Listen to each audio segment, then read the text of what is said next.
opet, tako vidjet ćemo koliko ostavlja vrijeme, prostor, interes i tako. Hvala Tomislave na ovako lijepim riječima, jel? A prije nego što počnem čitati ove pjesme koja većina već od vas pročitala, vjerujem da su me već svi prijatelji manje više pročitali su me davno, jel? Da kažem jedan mali uvod kako sam ja i zašto počeo pisati haiku i kako sam ga u stvari zavolio. Ja kao bavim se haikom već 10 godina. Međutim, nisam ga se usuđivao pisati, da sam smatrao to neko toliko savršenu formu, da jednostavno nisam smatrao da sam dorastao za tako nešto. Pisao sam pjesme, objavljivao nešto po novinama, ali to nisam smatrao da je još za mene zrelo da pišem haiku. Jer kažu u Japanu, ko napiše 3 haiku, taj je pjesnik. Ako napiše 10 haiku, taj je majstor. Sad, napisati jedan haiku je već bilo previše. Ja sam se trudio da ta 3 nekako složim, da budem barem pjesnik, ne? Ako već ne mogu biti majstor, ovdje ih ima 30. Nemojte sad to krivo shvatiti da nisam trostruko veliki majstor, nego to je rezultat jednog, da kažem, 10-godišnjeg rada. Čitao sam DVD-ovu knjigu u nekom drugom izdanju, jer ona 75. prvi put izašla, ili 72. ne znam što. 72. ali 75. sam ja prvi put dobio u ruke. To je bila jedna divna knjiga koja se preklapala na čudan način. Listovi su ispadali iz nje, zajedno je bila s nekom špagicom povezana. Tako je to meni izgledalo nekako egzotično i romantično, da sam imao silnu želju da ja tako nešto pročitam i proučim. Kasnije izlazi jedan časopis u Varaždinu, to nisam spomenuo, 3 godine u kojem su sustavno naši ljudi u Jugoslaviji objavljivali haiku. Eto, sad kad sam uspio nekako se iz grada dočepati sela, što obratno ljudi pokušavaju iz sela dočepati se grada, ja sam se uspio dočepati sela, počeo sam i ja tu prirodu malo bliže promatrati i na neki način joj se diviti. A kako u Žegaru, osim izlaska i zalaska sunca i nema neke druge zabave, meni je ostalo dosta vremena da se bavim i ovakvim jednim radom.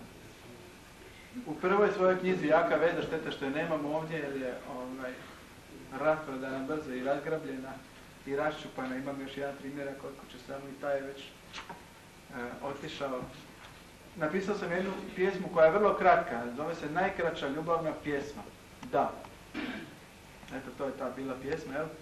Tako da ovo nije kratko, toliko koliko vi mislite da može biti poezija kratka. A za tu najkraću pjesmu sam dobio, što ovdje se spominje u knjizi, nagradu Zagrebačke televizije između nekih 500 pjesama, samo je ta bila nagrađena. Ali zato što oni vole samo da se kaže da. I šta drugo, još nema više šta pametno o sebi reći, samo ću pročitati ovo što sam napisao. Nekoliko pjesama iz knjige, ali pošto ste već čitali knjigu uglavnom, da one koji nemaju, pročitat ću i nekoliko novih koje su nastale evo nedavno prije neki dan. Usađen u dalmatinski krš, komadić Slavonije, Dunav u Zrmanju pretočen. Kako kažem, haiku je kratka forma koja se može čitati, ali ne previše. Tako i ovo možda kad bi vas preopteretio da sad previše pjesama pročitam, teško bi to bilo za primati. Nakon svake bi trebala biti jedna veća pauza, jedno razmišljanje. Zato ja to preporučam ovako kao liječnik čitanje jedanput po jednu, znači navečer pred spavanje jednu, pa onda oprati noge, oprati zubi i leći. Vrbe u cvatu, od prndelja do nuska, suši se slomljena trska. Hudin most na krupi, od rada povijenom starcu, leđa se okamenila. Orijaš raširenih ruku, ispraća krnjezu do krupe, stup dalekovoda nad Brinom. Žegarska kulina, dogorjela cigareta, bačena usred kaštela. Priku iz prosjeka, nuga boli zera, džekat se durne. On guni kunja preko usta, zeman je za prelov. Plavog leptira uspavala zrmanja na rogu ovna.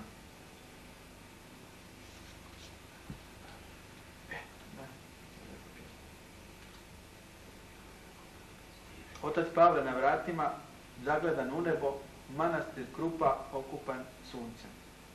To je jedini živi čovjek koji je ušao u tu knjižicu pored prirode, jer je on toliko dugo već u tom kraju preko 40 godina, tako da i njega možemo smatrati jednom prirodnim.